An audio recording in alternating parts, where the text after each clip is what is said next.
Hi friends, NDR channel में आपका स्वागत और अभिनंदन है। आज हम लोग रीजनिंग जो है प्रारंभ से सीखने जा रहे हैं, जिसे तर्क शक्ति या बुद्धि परीक्षण के नाम से जाना जाता है। रीजनिंग के माध्यम से किसी भी व्यक्ति विशेष की बुद्धि की जांच की जा सकती है।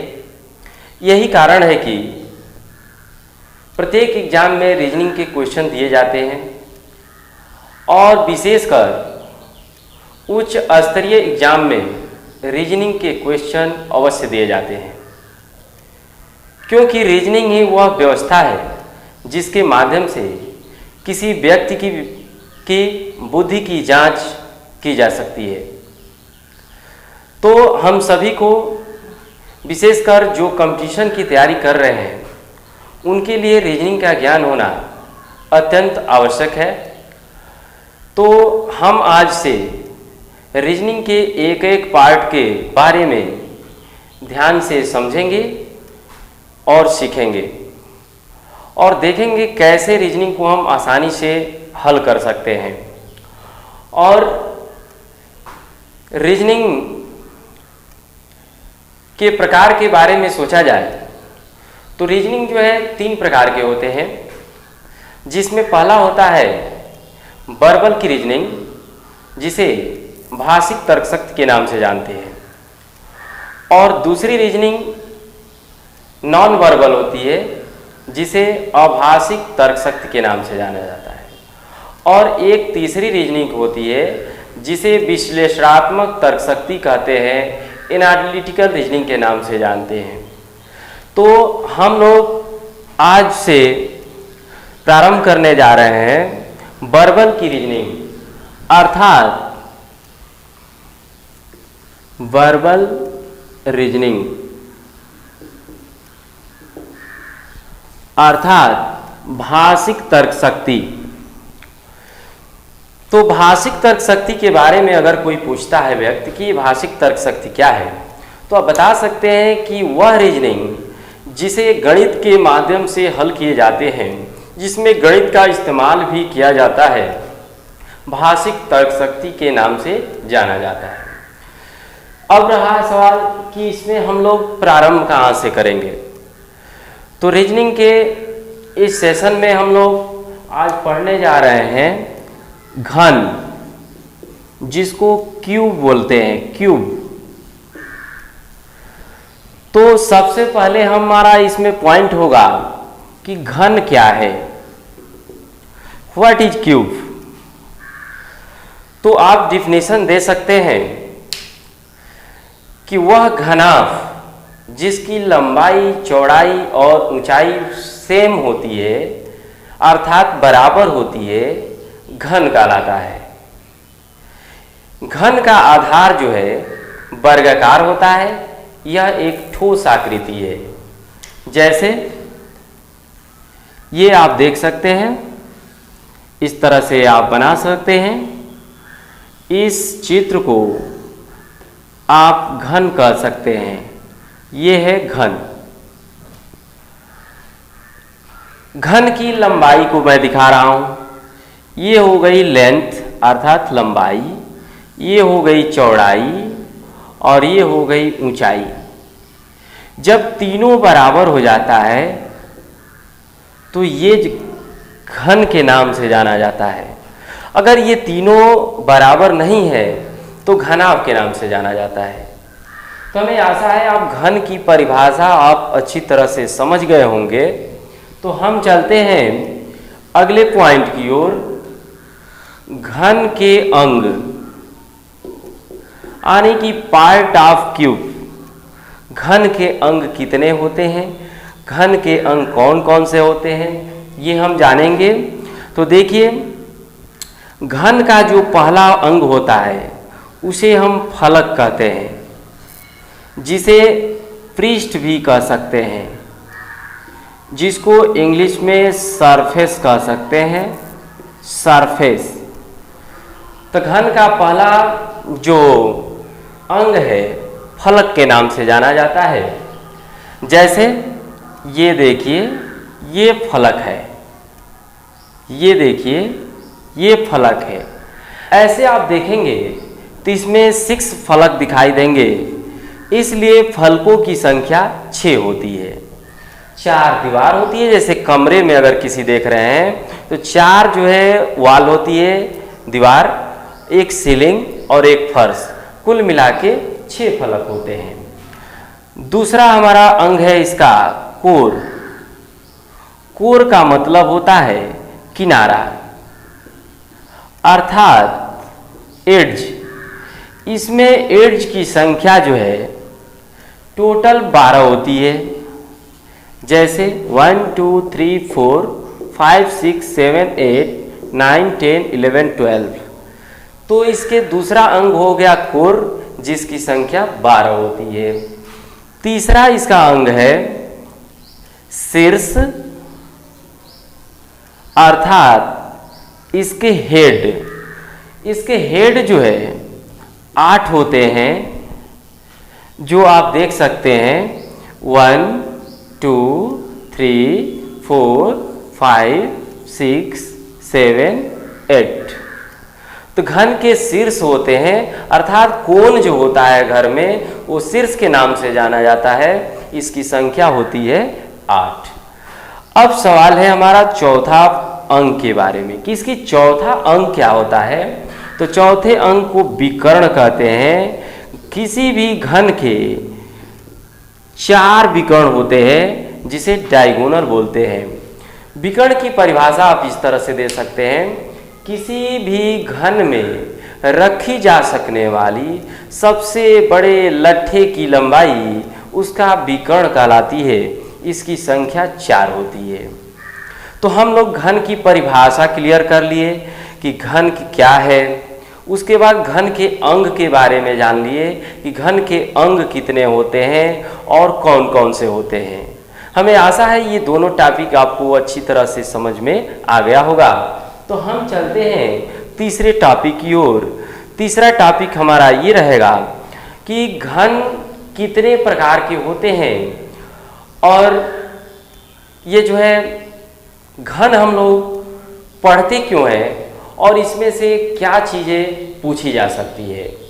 तो मैं पहले ही बता देना चाह रहा हूँ कि घन में क्वेश्चन कैसे बनाए जाते हैं और क्या पूछे जाते हैं। जब किसी घन को, किसी बड़े घन को किसी रंग में डुबो कर निकाल दिया जाता है, अर्थात इसके सभी सरफेस को किसी रंग से रंग दिया जाता है और इसके प्रत्येक कोर को बराबर बराबर भागों में काटा जाता है, तो इसी डिजाइन के छोटे छोटे घन प्राप्त हो जाते हैं। तो उन छोटे घनों में भी 6-6 सरफेस होते हैं, लेकिन कुछ घनों को देखा जाता है तो उसमें केवल एक पृष्ठ पर ही रंग लग पाता है, बाकी 5 पृष्ठ सादा ही रह जाता है। कुछ घन ऐसे दिखते हैं जिसके 2 पृष्ठ पर रंग लगता है, बाकी पृष्ठ सादा ही रह जाता है। कुछ घन ऐसे दिखते हैं जिनके 3 पृष्ठ पर रंग लगता है, बाकी पृष्ठ सादा ही रह जाते हैं। लेकिन कोई भी ऐसा घन नहीं उसमें दिखता है जिसके 4 पृष्ठ रंगे हो, 5 पृष्ठ रंगे हो या 6 पृष्ठ रंगे हो, अर्थात 3 से अधिक पृष्ठ कभी रंगे ही नहीं जा सकते हैं। तो अधिक से अधिक कितने पृष्ठ रंगे जा सकते हैं? 3। 1 पृष्ठ, 2 पृष्ठ, 3 पृष्ठ। तो इस प्रकार से इन रंगे हुए पृष्ठ के नाम पर घन 3 प्रकार के हो गए। और एक ऐसा घन देखने को हमें मिलता है इसको काटने पर, जिसमें एक भी पृष्ठ रंगा हुआ नहीं मिलता, अर्थात एकदम वो सादा रहता है। तो इस प्रकार से एक घन और बन जाता है बिना रंगा हुआ घन। कुल मिलाकर घनों की संख्या हो जाती है 4।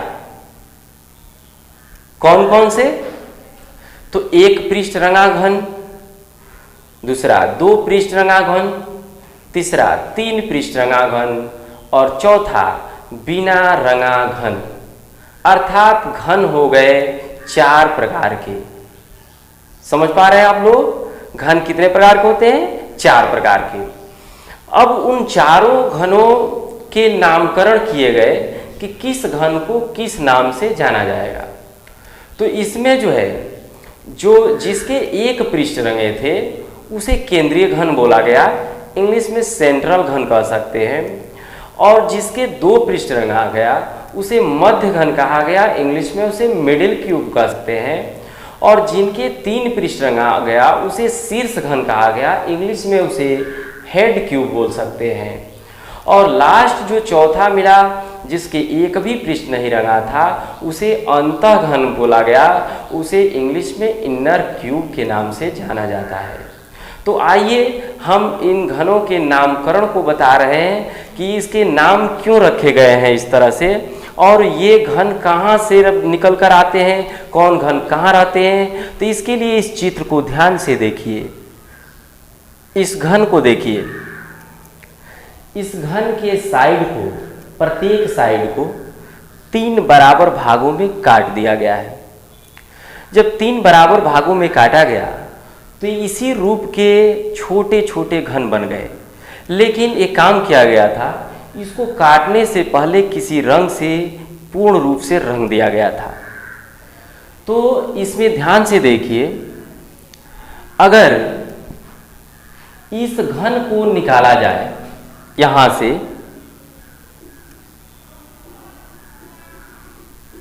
तो आप देख सकते हैं कि इसके 3 पृष्ठ पर रंग तो लग गया होगा, लेकिन 3 पृष्ठ अंदर धसे होने के कारण उस पर रंग नहीं लगा। तो इस घन को हम देख रहे हैं कि इसके 3 पृष्ठ रंगा हुआ है, 3 पृष्ठ रंगा घन।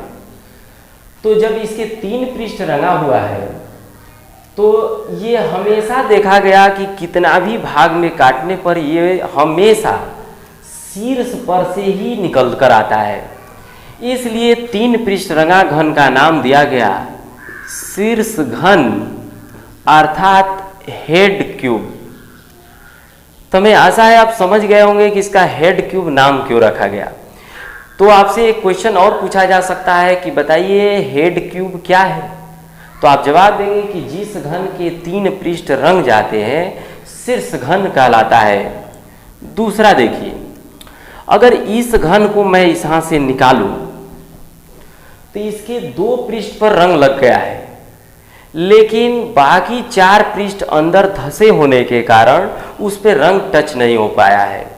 तो इसके केवल 2 पृष्ठ रंगा है, अर्थात 2 पृष्ठ रंगा घन। तो इसका नामकरण कैसे किया गया, देखिए ये जो है दोनों हेडों के बीच में दबा हुआ हमेशा रहा मिला। यहां भी देख सकते हैं ये दोनों हेडों के बीच में दबा हुआ है। तो दोनों हेडों के बीच में दबे हुए होने के कारण इसका नाम दिया गया मध्य घन अर्थात मिडिल क्यूब, मध्य घन। तो बताइए 2 पृष्ठ रंगा घन का नाम क्या दिया गया, मध्य घन।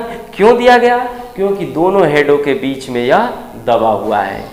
तीसरा, एक पृष्ठ रंगा घन, एक पृष्ठ रंगा घन। आप देख सकते हैं कि अगर इस घन को मैं यहां से निकालूं तो इसके केवल एक पृष्ठ पर रंग लगा हुआ है, बाकी पृष्ठ एकदम सादा है। और ये देखिए चारों ओर से ये सेंटर पर दिख रहा है, सरफेस के बीच में अर्थात फलक के बीच में, इसलिए इसका नाम दिया गया सेंट्रल क्यूब अर्थात केंद्रीय घन, केंद्रीय घन। अब समझ में आपको आ रहा होगा कि इसका नाम केंद्रीय घन क्यों रखा गया, क्योंकि केंद्र में रहता है। और लास्ट एक है, अगर हम प्रत्येक साइड से एक एक तह को हटा दूं तो इसमें भीतर से एक ऐसा घन निकल कर आता है जिसके एक भी पृष्ठ पर रंग टच नहीं रहते हैं, तो इसे हम कहते हैं बिना रंगा घन। और ये चूंकि अंदर रहता है दिखाई नहीं देता है, एक एक तह हटाने के बाद से दिखाई देता है, तो इसलिए इसे बोलते हैं अंतः घन अर्थात इनर क्यूब, अंदर रहने के कारण। तो हमें आशा है आप घन के बारे में समझ गए होंगे कि घन कितने प्रकार के होते हैं, उनके नाम क्या है और उनके नाम क्यों ये रखे गए। तो एक बार और रिवाइज कर रहा हूँ। घन 4 प्रकार के होते हैं, शीर्ष घन, मध्य घन, केंद्रीय घन, अंतःघन। शीर्ष घन के 3 पृष्ठ रंगते हैं, मध्य घन के 2 पृष्ठ रंगते हैं और केंद्रीय घन के 1 पृष्ठ रंगते हैं और अंतःघन के 1 भी पृष्ठ रंगते नहीं है। तो आप जो है घन की परिभाषा समझ लिए, घन के अंग समझ लिए और घन कितने प्रकार के होते हैं ये समझ लिए कि घन कितने प्रकार के होते हैं। तो हमें आशा है ये चीज़ आपको बहुत बढ़िया से समझ में आ गया होगा। तो देखिए घन एक बहुत ही छोटा चैप्टर है और बहुत इंटरेस्टिंग चैप्टर है, इसमें के क्वेश्चन बहुत जानदार होते हैं। तो आप लोग यहाँ तक अगर एकदम क्लियर कर लीजिए, समझ लीजिए, बार बार दोहरा कर समझ लीजिए, तो हम लोग जो है अब इसका अगला भाग जो है कि इसके फार्मूले क्या होते हैं, 3 पृष्ठ कितने होते हैं, 2 पृष्ठ वाले कितने होते हैं, 1 पृष्ठ वाले कितने घन होते हैं, बिना रंगे घन कितने होते हैं। अब ये चीज़ डिपेंड करेगा हमारे नंबर ऑफ कटिंग पर कि कितने भाग में साइड को काट रहे हैं। तो हम इसके फार्मूले की निगमन देखेंगे कि कैसे फार्मूले बने हैं और कौन कौन से इसके क्वेश्चन आते हैं, ये हम नेक्स्ट वीडियो में देखेंगे, क्योंकि ज़्यादा एक दिन देखना सीखना ठीक नहीं है। अभी हम लोग प्रारंभ कर रहे हैं, इसलिए आज का सेशन यहीं पर एंड कीजिए और हमें जो है ज़रूर जो है हमारे वीडियो को लाइक कीजिएगा ताकि हम अगला वीडियो आप तक पहुंचा सकें। धन्यवाद।